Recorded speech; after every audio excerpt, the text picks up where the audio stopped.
Welcome back to Healthy Living for Life. More than 2.5 million Americans suffer from opioid use disorder, and opioid-related deaths have more than doubled in the last decade. We're joined now by Michael Solomon. Michael is a graduate from the Rocky Mountain Treatment Center in Great Falls and now works there to help others with their treatment. Thanks so much for being on again. And you were here last week, Michael. Yes. And we talked about your opioid addiction, and Yes. you were actually administered naloxone at one point. Can you tell us about that? I was. A little over 10 years ago, I overdosed on fentanyl. And I was in my apartment, and I was blue, lifeless, asphyxiated on my own vomit. My roommate had come home from work early, and she might have forgotten something at work.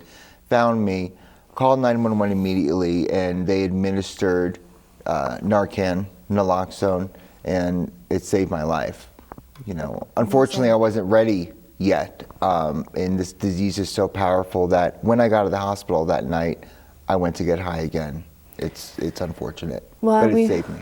Well, and that's awesome, and Yes. we're glad you're here. And we've talked about naloxone being a temporary fix, Yes. and so you do have to go on and get treatment. We talked about your treatment a little bit last week, but can you tell us again, walk us through the process and how your treatment helped you? Sure. Well, the first part of treatment is physical detox, getting the substance out of my body, out of the person's body, and then the next part is finding out how to deal with the underlying issues, learning how to, it's a feelings disease, it's learning how to be okay with yourself, be in group therapy, intense therapy. At Rocky Mountain Treatment Center we use equine therapy, which helps amazingly, and we learn communications and how to get vulnerable and raw and honest. And then you got your treatment and then ended up going back to work at the center. Yeah. What was the timeline there, and why did you want to go back? I came right back after about 5 months of being sober, and I was living in a sober living house, which helped me. So the reason I wanted to go back and work there is because I have a passion. Since I got sober, I have a passion for recovery.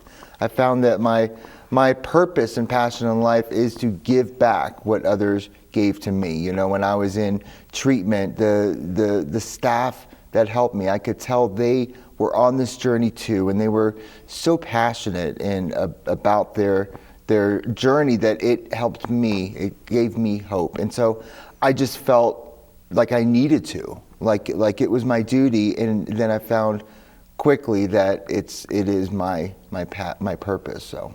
And how long have you been at the center now? I've worked there for about a year now. Okay, Yeah. And do you see a lot of people coming through with opioid use disorder? Absolutely, and it's getting younger and younger, where people are starting out with pills, but quickly, thank goodness, because our providers are prescribing less and less as far as the guidelines, but quickly turning to heroin and fentanyl to get that same opiate high. Mm-hmm. And that's where it becomes dangerous. IV use, mixing it with methamphetamines. So it's on the rise, and it's a crisis. Are there specific therapies or techniques that is used at the center? They're used at the center specifically for opioid use disorder. What we found is all addiction is rooted in the same thing. But as far as for opiates, Vivitrol, non-narcotic medications that block the receptors, which helps with cravings, and then reduces any kind of high someone would get if they do relapse. Naltrexone, Vivitrol, that helps. Certain non-narcotic medications helps with the cravings, but then you have to get raw and honest and get into the program, get into the groups, get into the therapies, just like any other addiction. How does treatment incorporate a circle of friends and family? Can you talk about that support group and how that's important? Sure, and that's something I do at Rocky Mountain Treatment Center. I'm the alumni coordinator, and so staying connected with healthy people in recovery, getting in the middle of the herd, so to speak, and surrounding yourself by positive people in your life, friends, family, support groups, 12-step meetings, really helps. You know what I mean? It helps you, because it's a disease of isolation. That's where addiction thrives, is when you're isolated. When you stay connected and you have that support, it just makes the journey that much better. You know what I mean? And that much more fulfilling. It's very important. And then the flip side of that coin is those friends or maybe even family members that are negative and not helpful. Can you speak to that a little bit? Absolutely. Going back, we always say in the program, you got to change everything. You know what I mean? And that includes negative friends, negative places, negative triggers and influences, and that could include some family.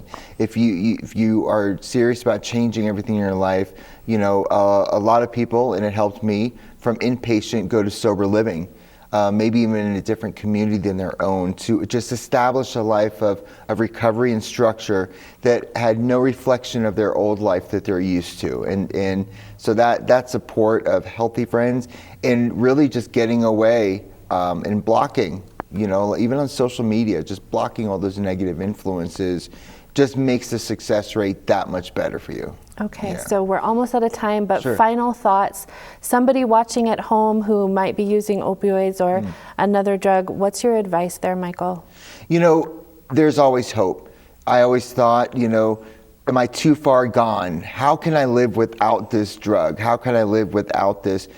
There is a solution. You can become happier than you've ever been on the drug, and there is hope. There is a way. Reach out. It is possible. Make that call. Perfect. Thank you so much for being here.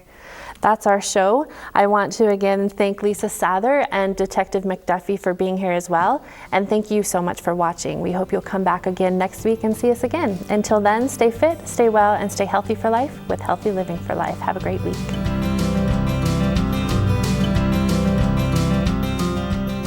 Healthy Living for Life is brought to you by Mountain Pacific Quality Health.